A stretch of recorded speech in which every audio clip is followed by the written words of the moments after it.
Today, former Jay Johnson, Health and the Department of Homeland Security, is saying that the DNC turned down the Department of Homeland Security and the FBI their help when the DNC was informed by the FBI they had been hacked by the Russians.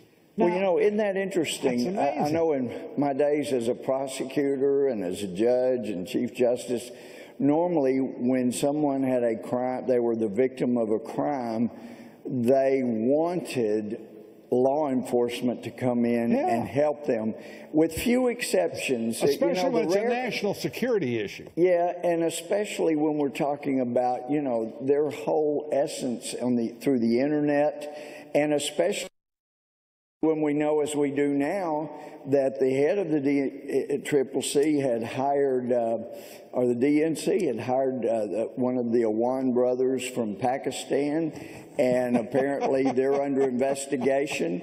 They had been working with her, and the last episode here not that long ago that why is anybody, Congressman, I got to just ask you, why is anybody taking any one of these lying son of a guns at the DNC seriously?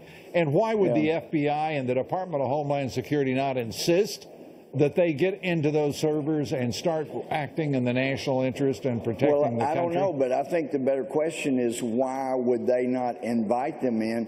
And I'm really interested in their excuse, but just from my own experience in all those years, usually the reason somebody didn't want to invite law enforcement in to investigate is because they knew they would find that they had committed crimes if they came in and started investigating. So I don't know why the DNC didn't want them in, but that's the only reason that I've found in the past. So I'd be interested to know why they didn't. But well, you would have thought that Bernie Sanders was a little upset with the crimes of the DNC since they colluded. We know how Democrats react when they hear the word collusion.